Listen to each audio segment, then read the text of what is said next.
O que são sequências, cenas e planos?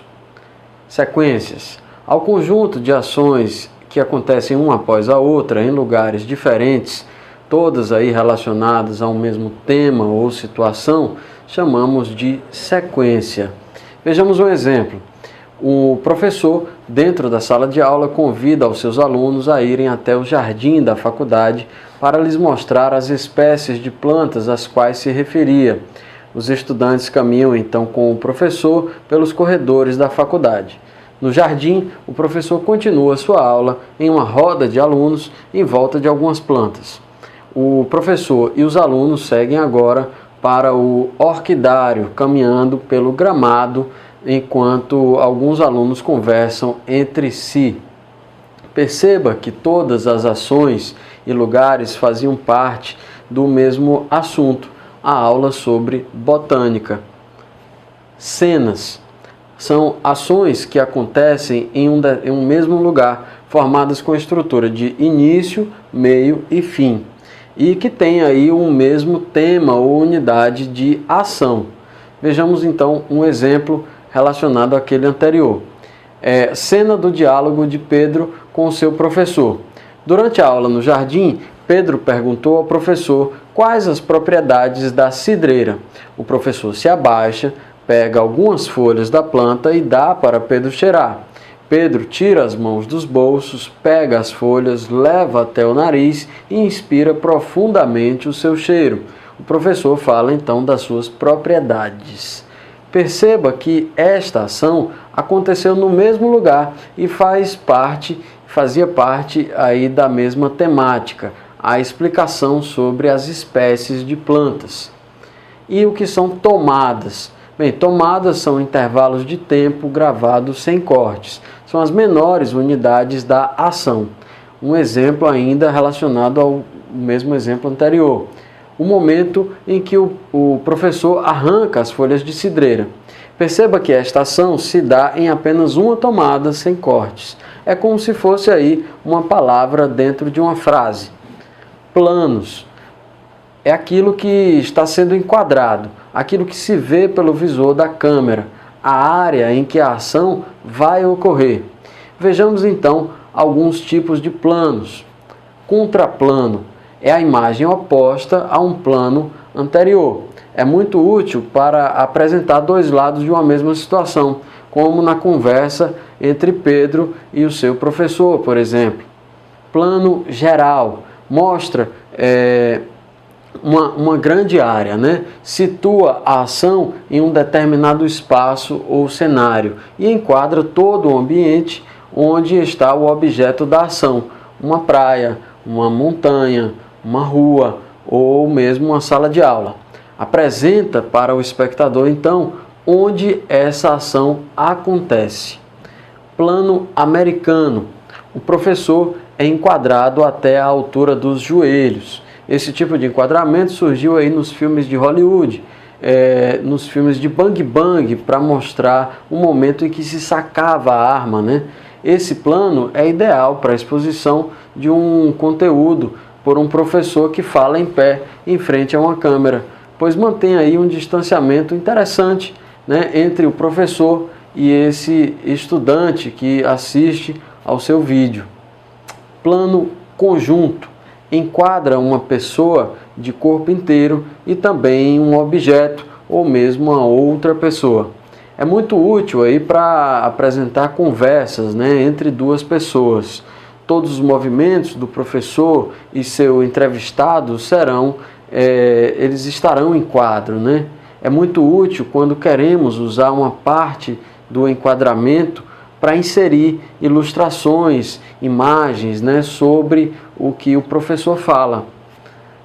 Plano médio enquadra o professor até a altura da cintura. Oferece uma maior aproximação entre o professor e o estudante. Esse plano ele deve ser usado quando o professor fala algo que seja mais relevante dentro daquele conteúdo. Tanto assim que o aluno talvez deva memorizar. Plano próximo, também chamado de primeiro plano. Mostra o professor até a altura dos ombros. Apresenta uma aproximação maior ainda entre o professor e o estudante. Esse tipo de plano aproxima talvez um pouco demais o professor do aluno.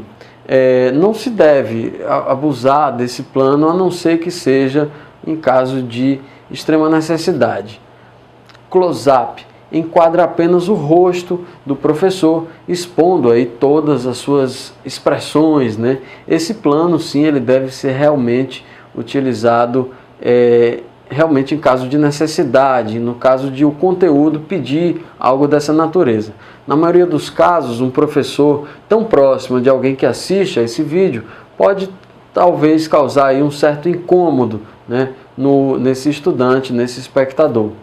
Plano detalhe, também conhecido como primeiríssimo plano, é utilizado para destacar detalhes importantes em uma cena, como os olhos de um personagem, um relógio, um inseto que pousa sobre uma mesa, né? Ou como no nosso exemplo lá, o momento em que as mãos de Pedro seguram aí as folhas de cidreira. Plano sequência, a câmera acompanha a ação do personagem durante uma cena ininterruptamente, sem perder o foco. Ângulos de câmera, plano subjetivo ou subjetiva. É o ponto de vista de um personagem, fazendo com que o espectador veja o que o personagem vê. É muito usado em situações de diálogo, quando vemos dois personagens conversando, por exemplo. Ora se mostra a subjetiva de um, depois a do outro. Plongé e contra-plongé. O personagem é mostrado do alto. Esse plano pode menosprezar o personagem ou diminuí-lo em um cenário. O contra-plongé é o inverso disso, mostra o personagem de baixo para cima. Um super-herói, por exemplo, costuma ser sempre mostrado em contra-plongé, aferindo-lhe aí soberania, né, e poder. O super-homem, por exemplo, é sempre mostrado assim, de baixo para cima. Primeiro e segundo plano. Também devemos saber o que está em primeiro plano e em segundo plano, observando aí a ordem da disposição dos elementos até o fim do enquadramento. É como se fossem aí as várias fatias de uma imagem, né? Até o fim do enquadramento, ou o que chamamos de infinito. No nosso caso aqui é a parede, esse fundo branco. Movimentos de câmera. Quando a câmera se move, o espectador também acompanha esse movimento e percebe aí o deslocamento do espaço. Esse movimento pode ser feito de maneira a causar certa sensação no espectador. Panorâmica. A câmera gira em torno do seu próprio eixo, paralelo ao plano que está sendo gravado. A panorâmica pode ser horizontal ou vertical, nesse caso mais conhecido como tilt. Pode ainda ser invertida, quando ela gira em torno do objeto ou do personagem. Traveling ou carrinho. A câmera é afixada em um carrinho que acompanha a ação enquadrada. O carrinho, esse carrinho precisa de um operador, alguém para empurrar. Oferece um dinamismo e movimento à cena, né? Pode ser também chamado de traveling in ou traveling out, nos casos em que a câmera se aproxima ou se afasta do personagem ou do objeto. Temos ainda zoom in ou zoom out, a aproximação ou afastamento do enquadramento no objeto ou personagem através da troca de distâncias focais ou ângulos de visão da ação. Grua é um longo braço mecânico com uma câmera acoplada na ponta. Serve para fazer imagens do alto e com movimento. Também precisa de um operador que fica lá embaixo no chão direcionando, né, dirigindo esse braço mecânico.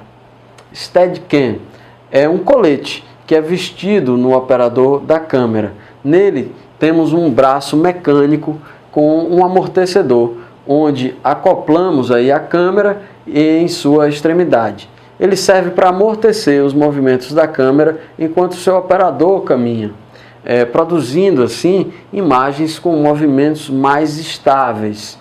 Bem, pessoal, vamos falar agora sobre iluminação. Bom, nenhuma câmera é capaz de captar imagens sem luz. Da mesma forma como nós só vemos aquilo que está sendo iluminado, refletindo luz aí aos nossos olhos.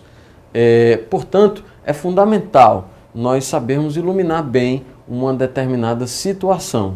A primeira coisa que devemos saber é que existem aí dois tipos de luzes. As luzes duras, cujos raios luminosos estão aí todos direcionados para o mesmo lugar, como uma lâmpada incandescente, por exemplo. E estas luzes geram uma sombra muito forte e definida. Existem ainda luzes suaves ou difusas, cujos raios luminosos seguem em todas as direções, como uma lâmpada fluorescente, por exemplo, gerando assim sombras suaves. Bom, nós temos também o exemplo da luz natural do Sol, né? Um Sol, por exemplo, de meio-dia, né, sem nuvens, um céu sem nuvens nos oferece uma luz dura, com sombras bastante definidas, né? Se por outro lado, durante esse mesmo dia, o tempo fechar e ficar um pouco nublado, nós teremos assim uma luz mais difusa, uma sombra, uma iluminação mais dura gera sombras muito duras, né? Uma boa forma de perceber isso é quando você no sol, você perceber aquela sombra, né, abaixo dos olhos, a famosa máscara do Zorro, né? Bom, para iluminarmos então uma pessoa, devemos nos atentar para o fato de que ela é um assunto tridimensional e que se iluminarmos de um lado, do outro nós teremos sombra. Então, além de sabermos lidar com a luz, também devemos saber lidar com a sombra. Cada uma oferece aí suas vantagens e desvantagens. Por exemplo, para iluminarmos um professor que está em pé, em um plano conjunto, na frente de um fundo branco, se temos luzes em todas as direções apontadas para ele, não teremos aí nenhuma sombra indesejada. De preferência, essas luzes devem ser do tipo suaves, frias, como lâmpadas fluorescentes, por exemplo. Um esquema básico de iluminação é o que chamamos de iluminação de 3 pontos. Utilizamos 3 pontos de luz: a luz principal, o contraluz e a luz de preenchimento. Se a câmera está posicionada de frente para o professor, a luz principal deve ser direcionada a um dos lados dele. Do lado oposto à luz principal, temos aí o contraluz, direcionado para as costas do professor, responsável pela separação entre o professor e o fundo. Essa luz deve ter a mesma intensidade da principal. Ao lado da luz principal, deve se posicionar ainda uma luz um pouco mais suave e menos intensa. Isso dará volume à imagem no vídeo. Dessa forma, teremos uma iluminação em todos os lados de nosso professor. Daremos volume à sua forma e evitaremos assim sombras indesejáveis. Bem, um outro elemento que requer nossa total atenção é o áudio. Não podemos nos esquecer de que em uma aula a fala é uma das vias de transmissão mais efetivas do conhecimento.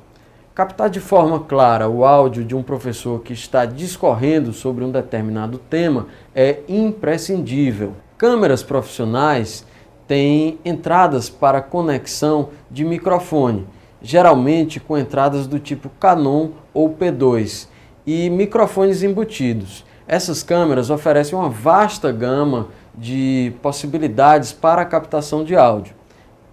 É importante saber que existem no mercado diversos tipos de microfones para as diversas situações. Para se gravar a voz de um professor, o ideal é que se utilize o microfone do tipo lapela. Esse é o mesmo microfone utilizado por apresentadores de telejornal, por exemplo. Ele permite captar de forma nítida a voz de um professor, ao mesmo tempo que lhe oferece mobilidade. Pequeno e discreto, ele deve ser acoplado à roupa do professor. Um receptor que transmitirá o áudio para a câmera também deve ser preso à roupa do professor. Assim ele poderá falar livremente sobre o seu conteúdo sem ter que segurar nada ou se atrapalhar com cabos e fios. Bom, eu estou usando aqui um microfone do tipo lapela. Olha só, ele está acoplado aqui à minha camisa, certo? Se eu pegar aqui, vocês vão ouvir esse áudio. É importante ter um cuidado na hora de colocar esse microfone, posicionar ele nessa camisa, porque ele pode, a minha própria camisa pode friccionar aqui no microfone e assim vocês vão ouvir esse ruído. Bem, esse microfone ele está conectado a um receptor que está preso aqui no meu cinto, né? Esse receptor transmite esse áudio para a câmera. Lá também tem um outro aparelho que recebe esses sinais e transmite isso para a nossa fita que nós estamos usando nesse caso, ok?